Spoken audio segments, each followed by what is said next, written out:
పాక్ నుంచి విడిపోయి బలూచిస్తాన్ స్వతంత్ర దేశంగా అవతరించినట్లు బలూచ్ లిబరేషన్ ఆర్మీ ప్రకటించింది.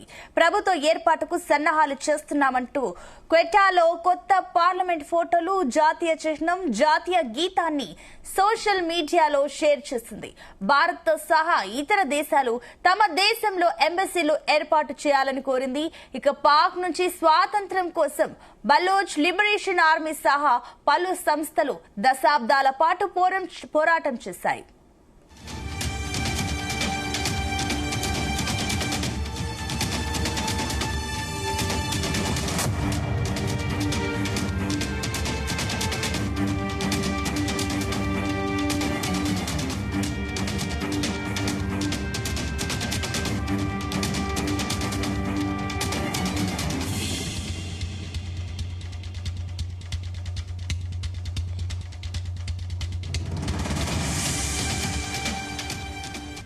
రైట్, ఇదే అంశానికి సంబంధించి మరిన్ని డీటెయిల్స్ మా కరెస్పాండెంట్ శ్రీచరణ్ అందిస్తారు. శ్రీచరణ్.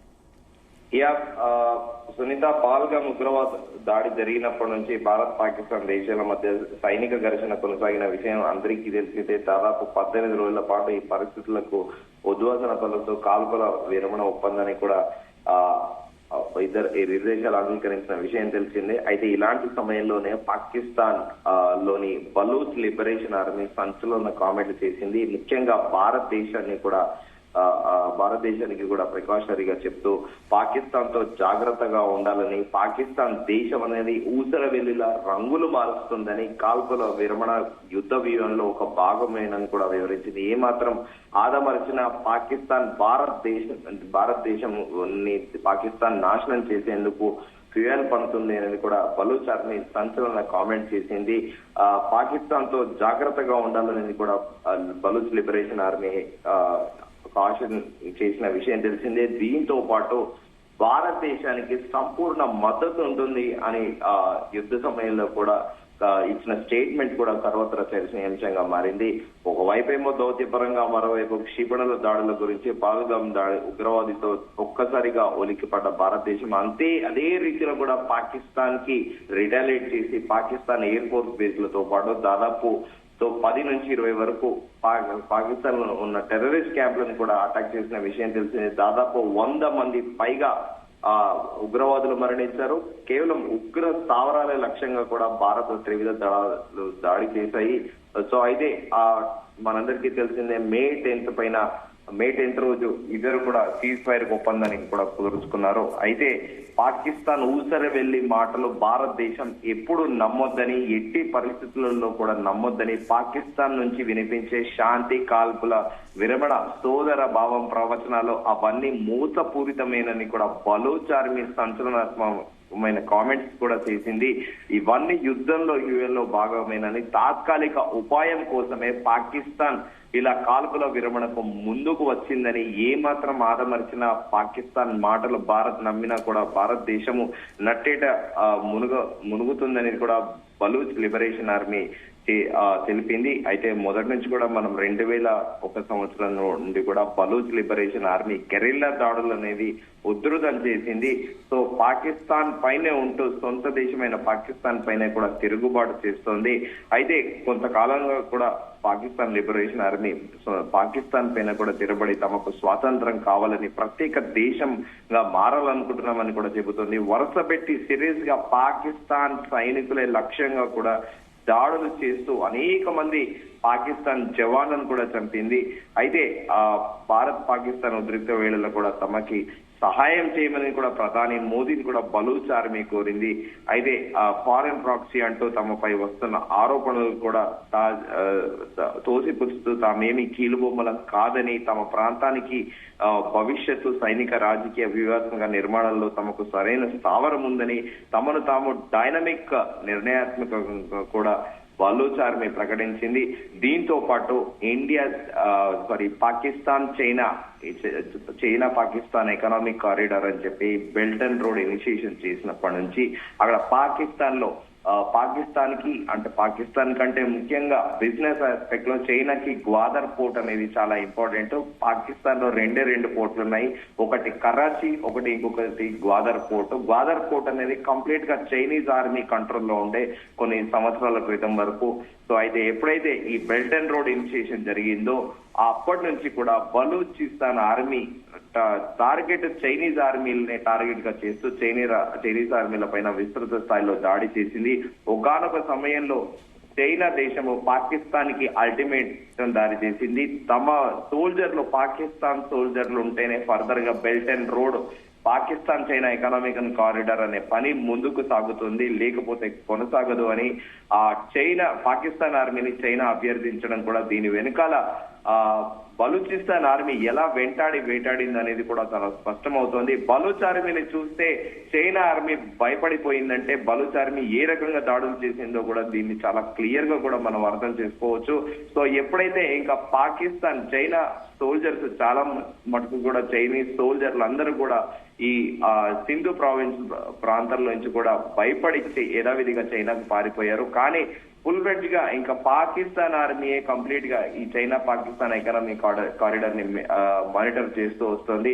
అయితే ఈ నేపథ్యంలో పాకిస్తాన్ ఆర్మీ ఎక్కడ తిరుగుతుంది, ఎక్కడెక్కడ తిరుగుతున్నారు అనే ముందస్తు సమాచారం తెలుసుకొని మరీ రోడ్డు మీద కాన్వాయ్లను పేల్చడము, అలాగే పాకిస్తాన్ ఆర్మీ వెహికల్స్ ఆపి కూడా కాల్చడం మనందరం కూడా చూసాము.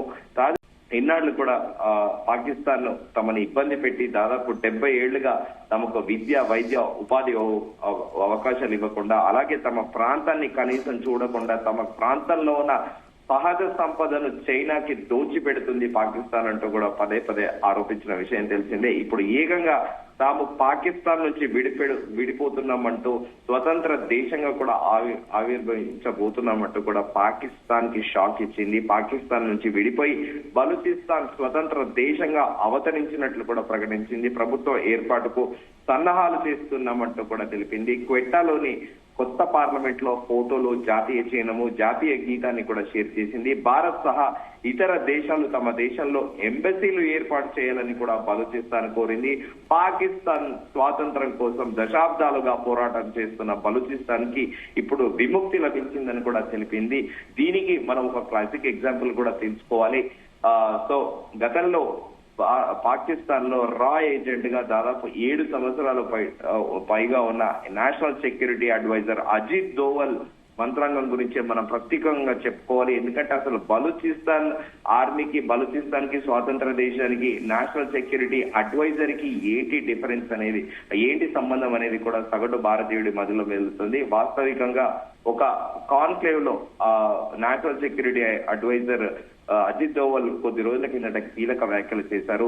పాకిస్తాన్ ఎప్పుడు కూడా తన అఫెన్స్ లో ఉందని, తాను ఎప్పుడు కూడా భారతదేశం పైన దాడి చేయాలనుకుంటుందని, నువ్వు 100 రాళ్లు వేస్తే 90ని నేను ఆపుతాను, 10 మాత్రం నాకు తాకొచ్చు అని అజిత్ దోవల్ కీలక వ్యాఖ్యలు చేశారు.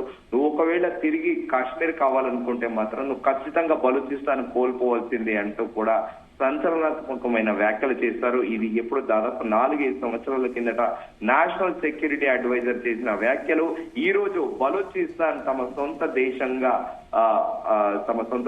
ప్రకటించుకోవడం కూడా దీన్ని బట్టి తెలుస్తుంది. ఏంటంటే పాకిస్తాన్ కి మన దేశంలో ఎప్పుడు కూడా ఒక సామెత ఉంటుంది, నీవు నేర్పిన విద్య నీకు నీరజాక్షంపుగాక అన్నట్టు.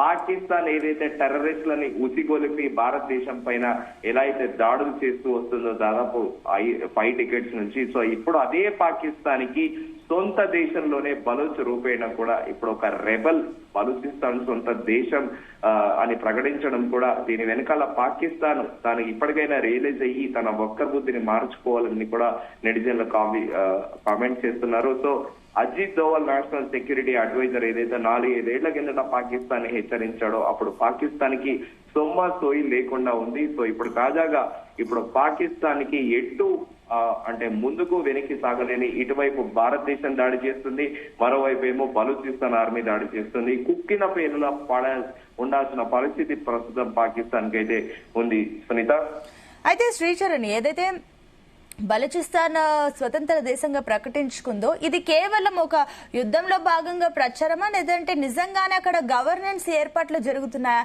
అండ్ మరోపక్క ఇటు భారత ఎంబసీ ఏ రకంగా స్పందించింది దీనిపైన? దీనిపైన భారతదేశం నుండి అధికారికంగా ఎలాంటి ప్రకటన అయితే వెలువడం లేదు.